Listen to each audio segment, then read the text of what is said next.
Seguimos en Entre Líneas y decíamos nos vamos a ocupar de economía, que bueno, un poco trasciende todo esto que venimos hablando, tanto el plano político, las crisis, la situación de los hospitales. Bueno, en el fondo hay mucho de economía detrás de eso, ¿no? Sin naturalmente. duda. Claro.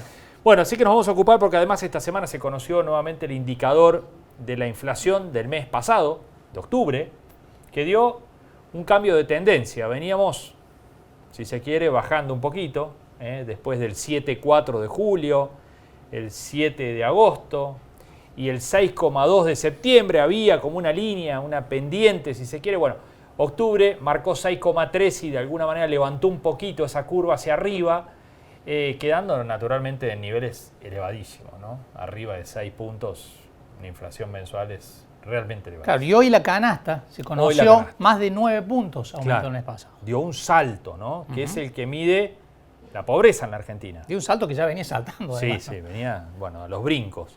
Bueno, está Fernando Marengo, economista de Arriazu, macroanalista, ya en comunicación con nosotros. Los saludamos. Fernando, ¿cómo va? Buenas noches.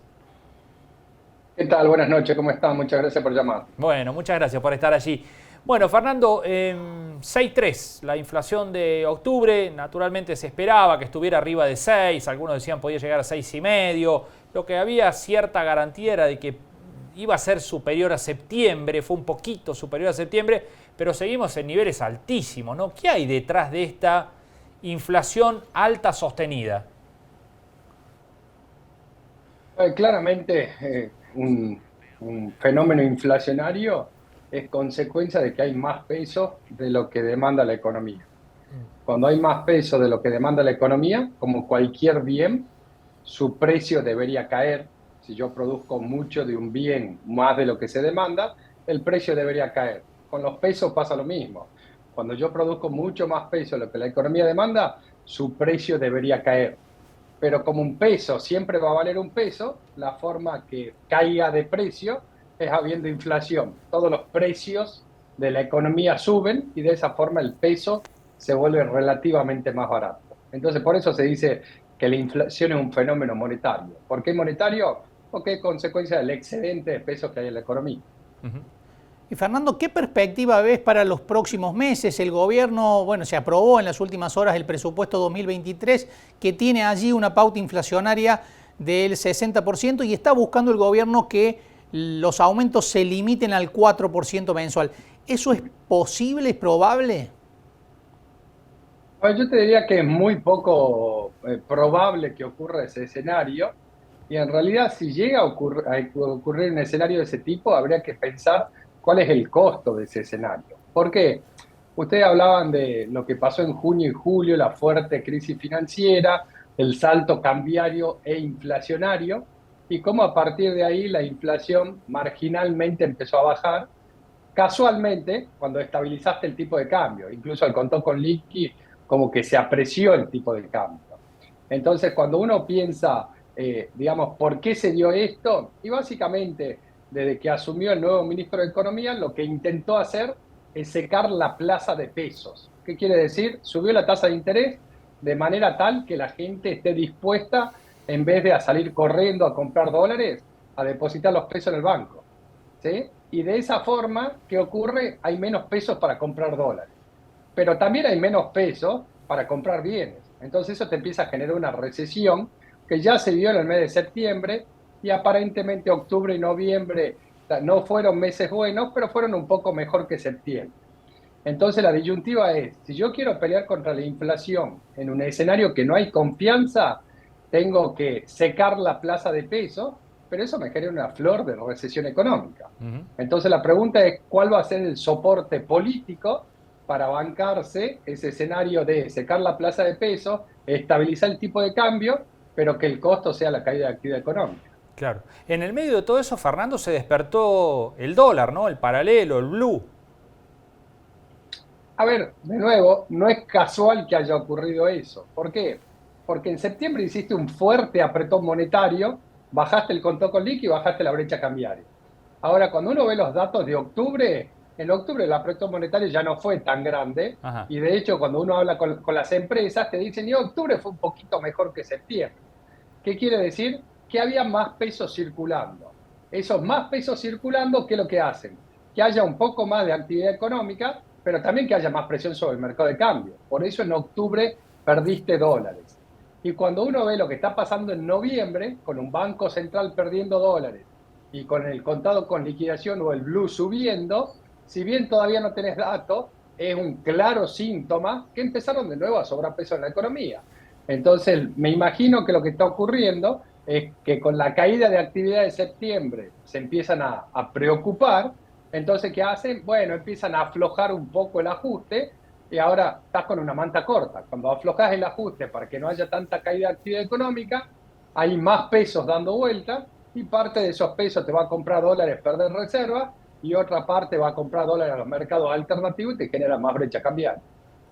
La vicepresidenta de la Nación acaba de reclamar públicamente en el acto que se hizo hace un rato, Fernando, de nuevo la recuperación del salario y alinear precios, salarios y tarifas.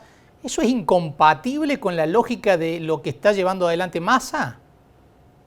A ver, eso es algo totalmente absurdo. ¿Por qué es totalmente absurdo? Yo como hacedor de política económica puedo sentarme con los empresarios y decidir subir los salarios. A partir de mañana subimos todos los salarios 30.000 pesos. Ahora yo la suba que decido es una suba nominal, una suba en pesos. ¿Qué vaya a pasar con el poder de compra de ese salario? Depende de la situación macroeconómica. Entonces vos podés decidir subir los salarios en pesos. Ahora posiblemente en el contexto actual una suba de salarios termine generando una baja del poder de compra por la inflación que generaría. Lo que quiere decir, la inflación te comería toda la suba de salario, incluso más. Entonces esa es una utopía. Cada vez que la política dice, vamos a subir los salarios, hay que pelear por los trabajadores, la forma de pelear por los trabajadores es generar estabilidad, digamos.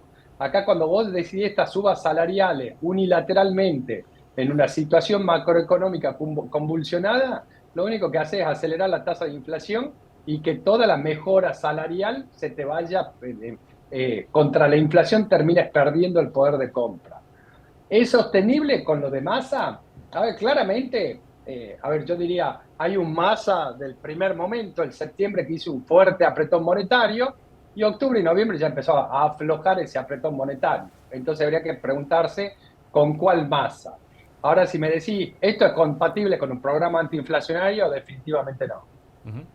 Fernando, en los últimos días un grupo de grandes cámaras empresarias de Córdoba, que es denominado G6, que reúne a las principales cámaras empresarias de la provincia, emitió un documento y allí cuestionaba dos cosas, ¿no? Precios justos, y por el otro lado cuestionaba las trabas a las importaciones devenido de la escasez de dólares. Ahora, allí mismo en ese documento advertían que el escenario próximo va a ser de mayor escasez de dólares porque el clima está impactando de lleno en el principal generador de divisas, que es el campo y la agroindustria. ¿Cómo ves ese próximo escenario? A ver, yo te diría, pensando el año que viene, Argentina tiene 3 desafíos importantes. El primero es que si la economía está en recesión, y ya lo vimos, y de hecho en el acto de hace un rato fue parte del reclamo, hace un mes hubo otros reclamos importantes. ¿Qué se va a buscar un año electoral? Y seguramente hace una expansión vía incremento del déficit fiscal. ¿Qué es esto? Más gasto público, más plata en el bolsillo de la gente, pero esto significa más déficit fiscal y más necesidad de financiamiento. El segundo gran desafío que va a haber el año que viene es que todos los vencimientos de deuda en pesos se van refinanciando, pero el mercado todavía no está dispuesto a comprarte un bono que venza después de las elecciones del año próximo. Entonces, todo el déficit más los vencimientos de deuda lo vas refinanciando, pero se te van acumulando todos los vencimientos de deuda en el trimestre julio, agosto, septiembre. Entonces, eso te va generando una fuerte necesidad de financiamiento que no está claro que el mercado te la vaya a refinanciar. Entonces ahí tenés dos fuentes potenciales de emisión de pesos. Una para financiar el déficit fiscal y otra, si el mercado no te financia los vencimientos de deuda, vas a tener que emitir pesos para financiar esos vencimientos de deuda. Ahora el tercer punto es el que estás planteando, que uno diría, bueno, está bien, emito los pesos, Ahora, si yo emito los pesos y no tengo dólares, bueno, es un problema muy serio. Argentina hoy tiene un nivel de reservas por debajo de los 40.000 millones de dólares. Las reservas netas son 3.000 millones de dólares, las reservas propias del Banco Central. Pero en realidad, si uno ve la liquidez del Banco Central, o sea, dólares líquidos, propios o no propios, tiene como 17.000 millones de dólares. Pero claramente, si esos dólares no son propios, genera algún problema su utilización. Entonces, todos los años en Argentina, o por lo menos de hace mucho tiempo, siempre estamos esperando que llegue el mes de abril para que entre la liquidación de los dólares de la cosecha gruesa, soja y maíz. Ahora, el campo está enfrentando una seria sequía que está, ya complicó, digamos, ya arruinó la cosecha de trigo, no tanto en girasol, porque es de zonas más marginales, pero el grueso es maíz y soja. Y maíz y soja se está postergando la siembra, lo cual ya empieza a afectar los rindes. Pero la gran pregunta es si va a llover después, si podés sembrar cuando tiene que crecer la planta, y si no crece va a sufrir mucho el cultivo, y si sufre el cultivo no va a haber dólares. Y si no hay dólares en ese escenario de expansión monetaria y sin dólares, puede ser un escenario muy grave. Fernando, muchísimas gracias, como siempre, por estos minutos. No, por favor, un placer, muchas gracias por llamar, saludos para todos. Muy amable, gracias. Fernando Marengo, economista de Arriazu, macroanalistas, analizando, bueno, el panorama actual y esto último, ¿no? La preocupación por lo que viene, porque si hay algún grado de certeza es que el año próximo va a haber menos dólares que en este, que fue un año récord de dólares. Y tuvimos unos problemones unos problemones teniendo tantos dólares de ingresos. Bueno, la luz de esperanza es que el año próximo la cuenta de energía no sea tan abultada y logre compensar de alguna manera los menores ingresos de dólares de la agroindustria. Veremos cómo da ese resultado.